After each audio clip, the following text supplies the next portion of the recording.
Do you want to know how to make a ton of money with paid advertising? I've spent way too much money on paid advertising, but good thing I've been profitable with various campaigns. You have losing campaigns and winning campaigns, and I want to cover how to avoid the losing campaigns and how to get a high hit rate with successful campaigns. So here we go. So the best ways to make money with paid advertising, here we go. You can monetize and make money with e-commerce or affiliate marketing, digital products or selling services, or just doing lead generation, etc., or doing arbitrage with clicks. So you just get clicks and you sell clicks for higher by arbitraging the difference, and that's a very powerful method. I teach that. It's called the golden ticket method. But anyway, so the overview here is Google and Meta, and then TikTok, and then Amazon, and then YouTube, and then LinkedIn, and then other stuff. Okay, so platform deep dives, here we go. Top platforms are the most obvious ones that come to mind. You can pause and look at that if you want.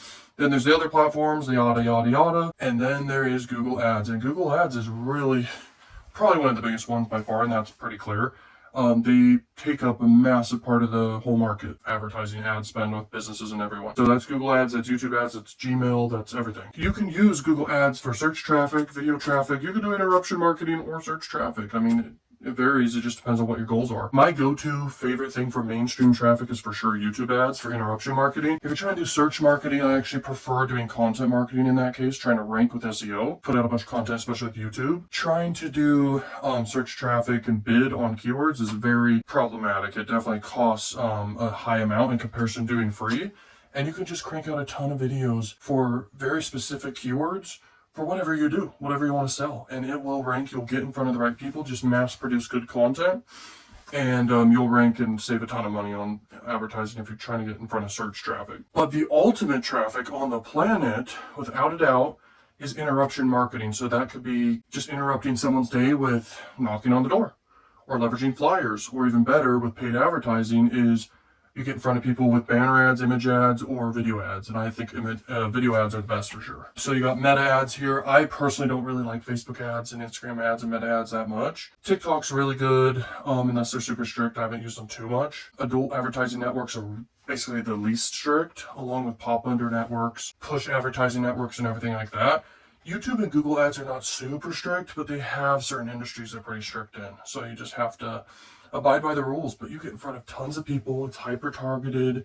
You get your message across hyper effectively. It just depends what you're trying to sell, but YouTube's my go-to. I love YouTube for mainstream marketing, but if you're trying to go for cheap marketing and broad marketing, you can leverage like cheap alternative traffic sources.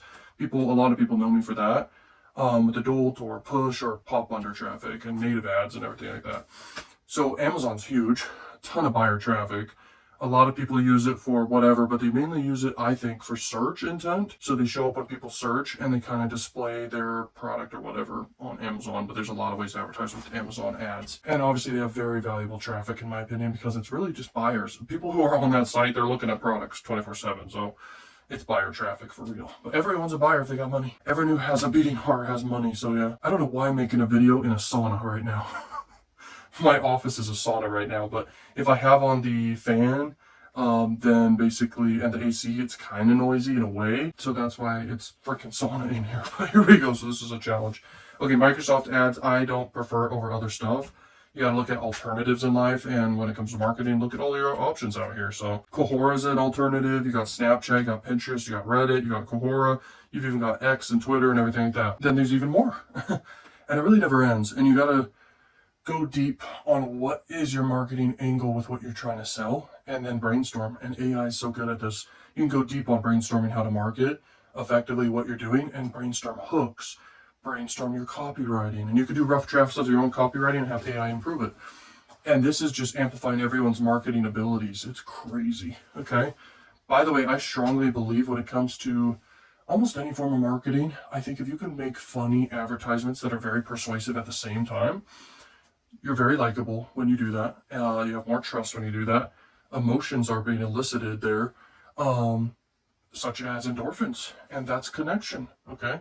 And I think laughter matters. There's other things that are hyper important too, such as a good product, such as leveraging the 25 cognitive biases and making it hyper persuasive. Your marketing, what else has worked for me very, very well? Urgency and scarcity is a part of the 25 biases for sure, and that definitely matters. Going just in depth and deep into the preparation of how to be persuasive, and I think humor does matter, like I said. I mean, it's crazy because it can hook really well. It can make your call to actions more open in people's minds where they're more willing to take action because of the humor, call to actions. So humor is very powerful. You can come up with tons of angles with this. If you do a business that allows you to do like flyers or whatever, you can basically brainstorm your copywriting, your hook points, etc. And you can make funny flyers and it works for sure. Across the board, whatever you do, try to be more funny. You'll stand out for sure. There's a reason brands really try to go that angle, like mega brands like Coca-Cola or whatever, or McDonald's, whatever. They want positive emotions, associated with their brand. If you're watching the Super Bowl ads, what does everyone want to really see from the ads? Humor. They want to laugh. Okay, they're with their groups of people. They want to laugh. Okay, I'm about to sneeze. Oh no, here we go. So broad targeting. So to scale big, you got to be able to reach a large TAM. Now, some businesses cannot reach a large TAM. They're very niche specific. Some businesses are very localized. So if you're going to scale, just make sure you know your cap. How big is the total addressable market? Lower CPMs. How do you do that? It depends on traffic source. A secret tip I have for YouTube ads is do reach campaigns. Reach campaigns, you can get in front of a ton of people. It's the same people either way.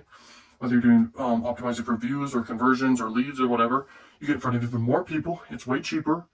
And I found that hyper effective, especially if you're doing local ads for anything. Even at scale, if anything you're promoting, like reach ads get you in front of more people.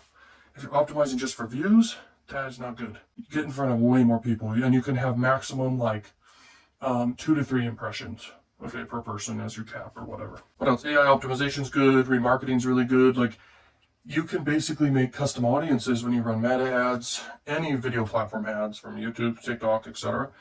If people watch over 25%, over 50%, over 75%, you can put people in custom audiences, have follow-up videos that pitch them even further and better. And you're not wasting your money at that point because you can run a broad reach campaign.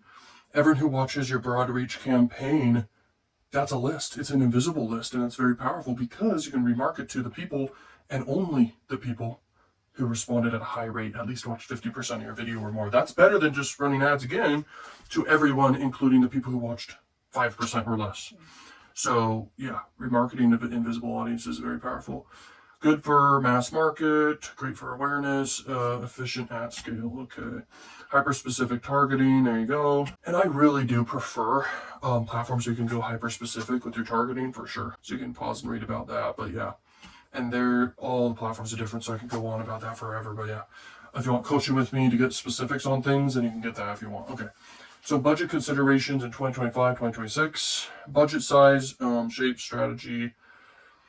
People ask me this actually all the time, and I highly recommend. It depends on the platform, but typically 30 to 50 bucks per day is fine. $100 per day can get you better data faster, because that definitely matters. And you can run for 2 to 3 days, and you're going to get enough data to know about your ads, what's doing the best, what's standing out the best, and you're going to be able to know your targeting, what's doing the best there. And then you can optimize around that. So that's important. Now, low versus high budget, different approaches. It's good to just say really cheap or just effective and low enough with your testing phase. But when you're ready to scale, you can cash flow pretty high at different increments. So you can go, if you're starting at 30 bucks a day, 50 bucks a day, then go to 100, then go to 200, 500, then 1,000, etc. And you got to watch it. That's kind of the problem with paid ads is you got to be on top of it. It can turn off, it can turn on, you turn it off, you turn it on, things have to get approved. That's why adult ads and pop under ads are less strict, which is good. And that's kind of a benefit of it compared to meta ads and stuff. But ultimately, you should promote good stuff that doesn't have regulation around it. In some ways, you shouldn't even promote those industries in a way. Small spenders focus on precision and hyper-targeting. Large spenders focus on scale and diversification. And the goal, maximize ROI regardless of your spend, bro. Regardless. So yeah, there you go. You can read all those slides. Let's see here. Hopefully you're finding value from this, and you can pause and read all that because it is valuable I got for you here. And short form is a huge opportunity right now.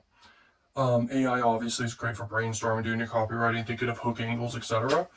But short form's crazy because you can make content and just distribute it onto multiple platforms and get way extra marketing and free attention. It's crazy. Even like short ads, whether it's with Reels or TikTok or YouTube ads, it's cheaper than long form, that's for sure, and other alternative ways to advertise. So there's huge opportunities here, and don't overlook TikTok right now. I'm telling you, they're like innovating the whole world of advertising, better than Meta ads and Facebook, better than YouTube. I'm seeing how TikTok is literally innovating in many ways, leveraging their platform. It's actually crazy. Let's see here. There's always different ad formats. There always is. So you got to be on top of it. There's also new traffic sources all the time too. So just being on top of the ball, always just watching videos related with paid marketing and everything to do with marketing, you're going to kind of know about the whole industry and when new things are happening. Because when TikTok ads first launched, you might as well have been one of the first people in the first week to use it. People who were the first people to use Facebook ads, they were printing like hundreds and thousands of dollars a month just doing simple affiliate marketing. Because the ads are so cheap, they were almost novel.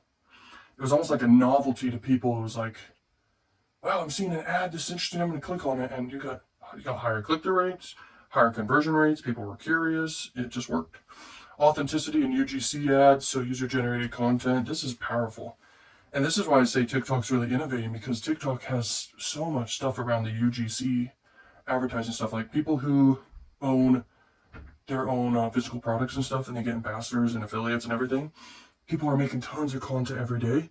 But then the owners of these products and have ambassadors behind them, they can basically push ad spend on the platform of TikTok to the top videos that are created by UGC creators, and it gets pushed even more. So it's mind-blowing stuff, and there's so much more to talk about. But yeah, privacy, third-party stuff, new traffic sources. There's a lot of opportunity to advertise. It's just about what's your strategy, ultimately. Okay, paid advertising in 2025. You can look over that.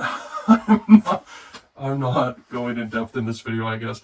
I realize this format of slideshows, I mass created a bunch of slideshow videos just to give a bunch of value. I think people want tutorials the most, lifestyle content, vlog content, and they want whiteboard, valuable, raw, authentic videos as well, I think, and podcasts. So I will be doing more of that. Thank you so much. And hopefully let me know if you even like these slideshow videos. I think some of them are very valuable, but sometimes my delivery of them isn't the best. And if I do a video like this, I need the fan on or some AC. I turn it off because it has background noise, but I really don't care what haters think or whatever someone thinks, because I need to be comfortable delivering content. I just realized from making this video. So anyway, thank you so much for watching, and peace.